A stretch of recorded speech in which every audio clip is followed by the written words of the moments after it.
One sandwich cost her the only full meal she had that day. It bought him a future no one saw coming. Back in South Chicago, Lena Brooks was only 9, and her family didn't have extra anything. Lunch was often the one solid meal she could count on. But every day for 6 months, she slipped her sandwich fruit and juice through the chain link to a starving boy hiding on the other side. His name was Evan Cole, 10 years old, trembling, hollow-eyed, and too weak to stand straight. No one told Lena to help. No one thanked her. She just did it. And when winter hit hard, her family quietly helped her keep going, packing a little more, sharing warmth, even giving up medicine they needed, because a child outside that fence was fading fast. On the last day before Evan was taken into foster care, he swallowed his tears and made a ridiculous promise. "When I'm rich," he said, "I'm going to marry you." Lena laughed, then tore a red ribbon from her hair and tied half around his wrist, something to prove he mattered to someone. 22 years later, Evan was a multimillionaire CEO, and still empty. The only thing he kept was that faded ribbon. He spent years searching for Lena, buying buildings near their old school, showing up where good people show up, hoping. Then at a community meeting, a social worker stood to challenge him, Lena Brooks. She didn't recognize the man, but when he asked about a boy she once fed through a fence, her hand flew to the locket at her throat, holding the other half of the ribbon. And just like that, a forgotten sandwich became a reunion, and a mission to save kids the way she once saved him. Lena didn't call it sacrifice back then. She called it what you do. The first day was impulse.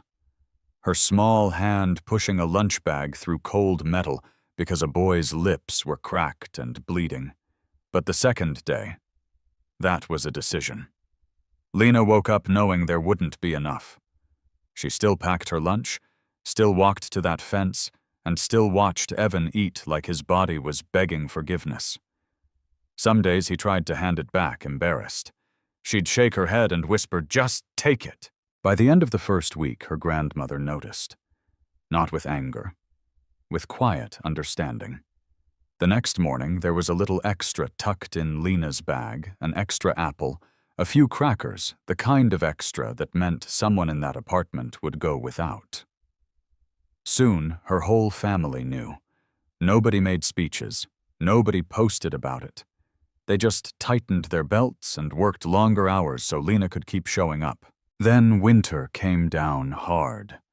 Wind knifed through the schoolyard, and Evan stood outside that fence in a thin jacket, shivering so badly his teeth clicked. Lena ran home and came back with her coat, her father's gloves, a scarf, even a blanket off her bed. Evan refused at first. "You'll be cold," he said. Lena lied fast, like kids do when they're brave. "I've got another one." She didn't. She went through recess in a sweater for weeks. She got sick. And when Evan caught a fever so bad he could barely lift his head, Lena's grandmother brought soup and medicine they needed for someone else. They held it up to the fence anyway, because in their world, a child dying alone was never acceptable. Not if you had anything left to give. The last afternoon came too fast, like the sky itself had decided to hurry him away. Evan showed up at the fence with his eyes red and his shoulders slumped. A paper bag clutched in both hands, like it was the only thing keeping him upright. Lena was already there waiting, pretending she wasn't scared. The playground sounded the same kids laughing, a whistle blowing, but everything between them felt louder than that noise. "They found me," Evan said, swallowing hard. "Foster care. I have to go." Lena's smile flickered. She forced it back on the way a 9-year-old tries to be strong because she thinks strength can stop a goodbye. "Okay," she whispered. "Then you better eat."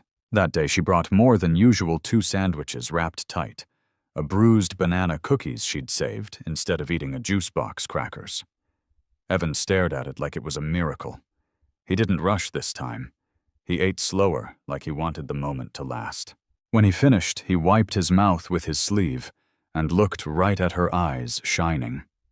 "I'm gonna come back," he said. His voice cracked, but the words landed solid. "And when I'm rich, I'll marry you." Lena let out a short laugh, half amused, half heartbroken. "You're weird," she sniffed, blinking fast. "Promise," Evan insisted. Lena reached up to her hair and tugged at her favorite red ribbon. The fabric slid free, soft and warm from her head. She tore it in two slow, careful, then pushed one half through the fence and tied it around his wrist herself, fingers trembling. "So you don't forget me," she said.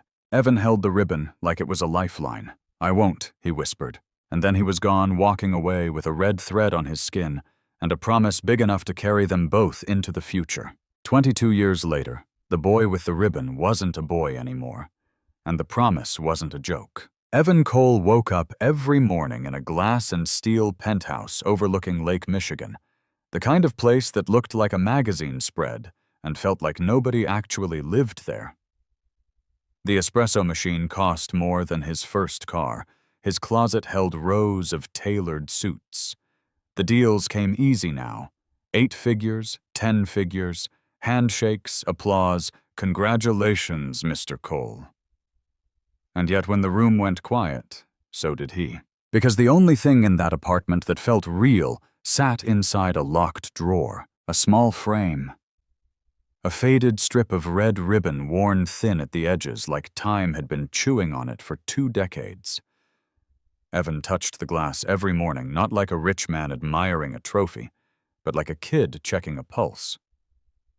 Where is she? The question never left him. For 5 years he searched private investigators' databases, old-school records, dead-end addresses. Nothing. The name Lena Brooks was too common. Families moved. Paper trails disappeared. He spent more money chasing her than most people would ever earn, and it still felt like trying to catch smoke. His business partner, Graham Pierce, finally cornered him after a board meeting. "You're buying property all over South Chicago," Graham said, lowering his voice. "There's no profit in it for years. Why?" Evan's jaw tightened. He didn't answer. Graham exhaled. "It's her, isn't it? The girl." Evan stared back, eyes hard. "Drop it." But later alone, Evan opened a map dotted with pins every building he owned clustered near their old elementary school. Not strategy, not greed. Hope, because if Lena was still out there, he believed she'd be exactly where she'd always been, helping someone who the world forgot. That night, the South Chicago Community Center smelled like old paint and strong coffee, the kind of place held together by donations and stubborn love. Folding chairs packed the room. Grandmothers, young parents, teen activists with clipboards. When Evan Cole walked in, wearing a suit that probably cost more than most people's monthly rent, the whispers started immediately. "That's him," someone muttered. "The developer." Evan took a seat in the back, shoulders tight, trying to disappear in a room that didn't want him there. Up front, Mrs. Nadine Harper, the community board president, tapped the microphone. "We've heard promises before," she said, eyes sweeping the crowd. "So tonight we're asking real questions." Evan stood when called. He clicked through slides, bright renderings, green spaces, clean lines. "This isn't luxury condos," he said, voice steady. "It's affordable housing. Most units reserved for current residents. Same rent. Local hiring. A renovated center. No games." People didn't clap. They raised hands. "What's affordable to a millionaire?" a man snapped. "How do we know you won't push us out?" another voice shot back. Evan answered each one, calm but firm. Then a woman in her early 30s rose from the middle row. Natural curls pulled back, a notepad in hand, eyes sharp with exhaustion. "You couldn't fake." "I work here," she said. "I see homeless teens every week. Your buildings mean nothing if our kids get displaced. So tell me, why should we trust you?" Her voice hit Evan like a memory he'd been chasing for half his life. He turned toward her, really looked, and for a second the room went silent inside his chest. "May I ask your name?" he managed. She hesitated, then said, "Lena Brooks." Evan's fingers gripped the podium so hard his knuckles went white. 22 years. 5 years searching. And suddenly, she was standing right there, close enough to hear him breathe, while she stared back at him like he was just another man with money and promises. Evan felt the room spinning, but he forced his voice to stay calm. "Lena, did you ever go to Lincoln Elementary?" he asked about 22 years ago. The woman blinked, suspicious. "Yes." "Why?" His throat tightened. He could hear his own heartbeat louder than the crowd. "Do you remember?" "Feeding a boy through the fence," Evan said. "A skinny, starving kid. Every day. For months." Lena's notepad slipped from her fingers and hit the floor with a soft slap. For a second, she didn't breathe. Her eyes didn't move. It was like someone had hit pause on her whole body. Then her hand flew to her chest, to the small locket resting against her sweater, an instinct she didn't even think about. Her fingers pressed the metal like it could anchor her in the present. "No," she whispered, but it came out like a prayer and a warning at the same time. "That boy." Evan stepped closer, ignoring the murmurs behind him. "My name was Evan," he said quietly. "But back then, I didn't even feel like a person. I felt like something the world threw away." Lena's eyes filled so fast it shocked her. "Evan," she breathed the name trembling on her tongue like it had been waiting there for years. "You're alive." He nodded, and his composure cracked right down the middle. "Because of you." The room faded. The community center, the chairs, the politics, none of it mattered. There was only the space between them, heavy with everything they never got to say. Evan reached into his pocket and pulled out a keychain.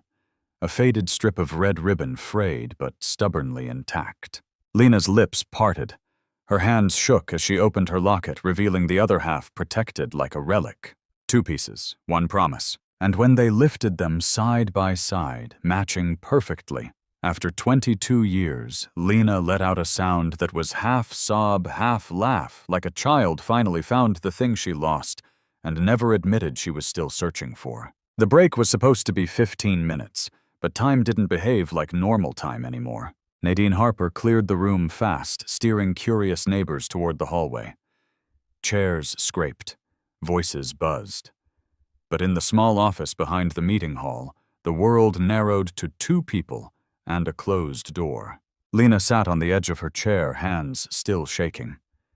Evan stood for a second, like he didn't trust his legs, then slowly lowered himself across from her.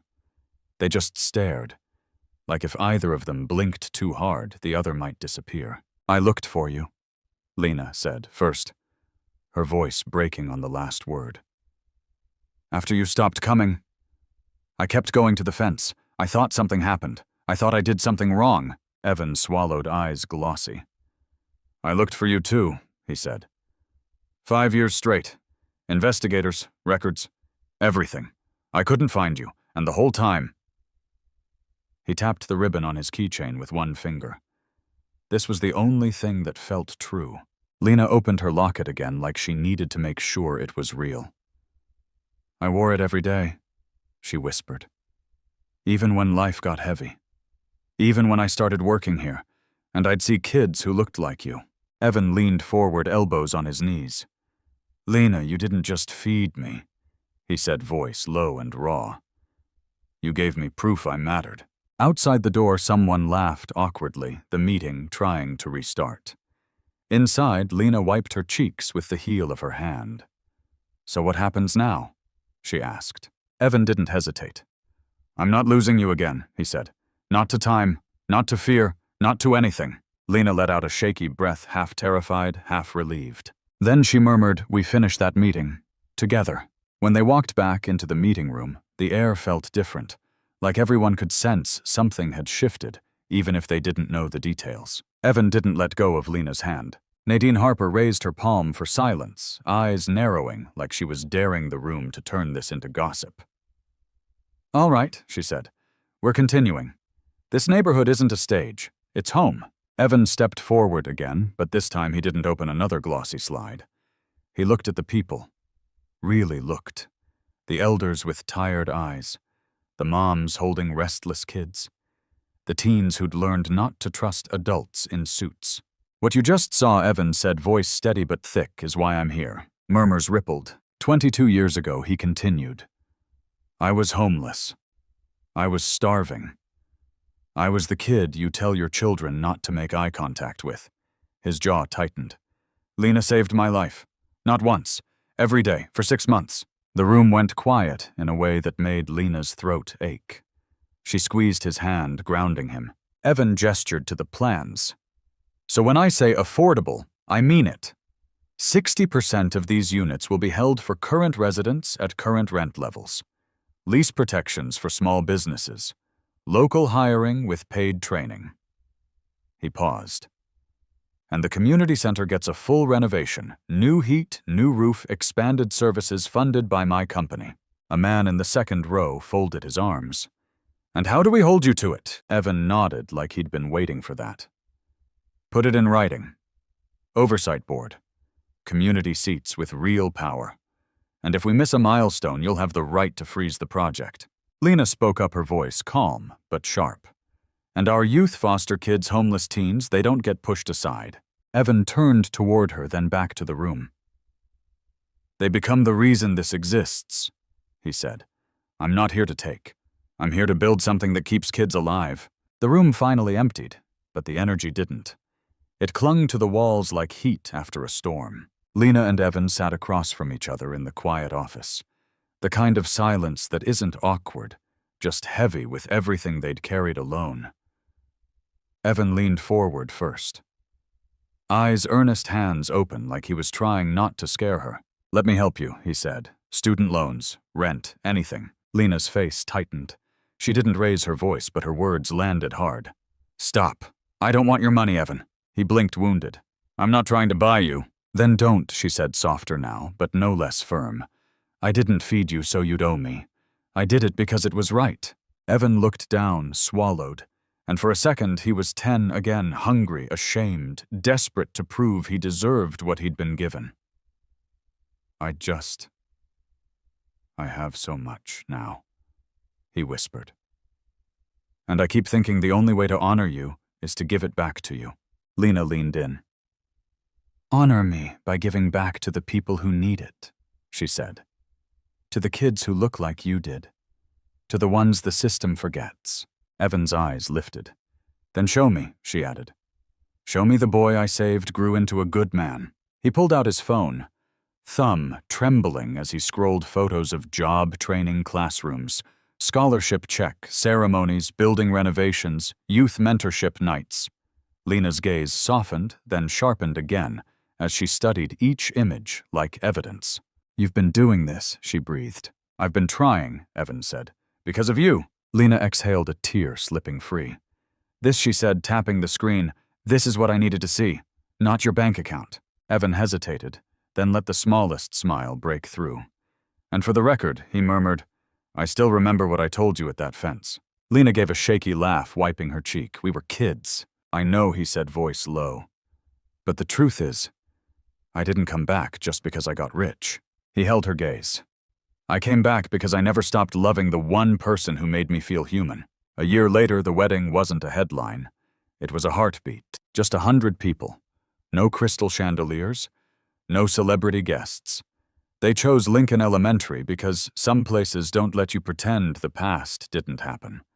The old fence was still there, preserved like a scar you don't hide anymore. Someone had mounted a small plaque that read, Where Kindness Began. Red ribbons fluttered along the metal links, bright against the gray Chicago sky. Lena stood at the start of the aisle with her grandmother beside her, both of them trembling. Her grandmother's hands, those same hands that once packed extra into a lunch bag, held Lena's arm like she was holding history itself. Across the yard, Evan waited at the front, eyes wet, jaw tight. His suit suddenly looking like armor he didn't need. When Lena reached him, Evan didn't rush. He just looked at her the way he had as a child, like he still couldn't believe she was real. Their vows were simple, almost quiet. I was 10 and starving, Evan said, voice cracking. You fed me, you saw me, and I've spent my whole life trying to become someone worthy of that. Lena swallowed hard. I didn't save you for a reward, she said. I saved you because you mattered before you had anything. And you still do. They kissed to applause that sounded more like relief than celebration, like everyone watching finally believed good things could last. Later, when the music faded and the guests drifted out, Lena and Evan walked to the fence alone. They tied a fresh red ribbon to the chain-link fingers, brushing the wind, pulling it gently like a living thing. And then, like the world repeating itself on purpose, a small voice behind them said, "Excuse me, I'm hungry." Lena turned first. A little girl, maybe 8, stood with her shoulders curled inward, eyes careful. Evan's breath caught. Lena knelt to her level, smiling through tears. "Come with us," she said softly. "We'll get you something to eat." Evan reached into his pocket, pulled out a red ribbon, and tied it around the child's wrist, gentle, steady. "Keep this," he whispered. "It means someone believes in you." Inside the community center that night, the lights stayed on long after the last folding chair was stacked. Outside the fence shimmered with hundreds of red ribbons, little flags of survival, each one tied for a kid who'd once felt invisible. Lena and Evan walked the halls slowly, listening to the building breathe, distant laughter, a door closing, the soft thud of footsteps overhead. This wasn't just a love story anymore. It was a chain reaction.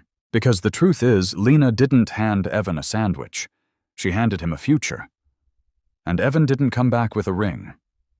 He came back with a mission housing training counseling, a real shot for kids aging out of foster care, who usually get one cold good luck and nothing else.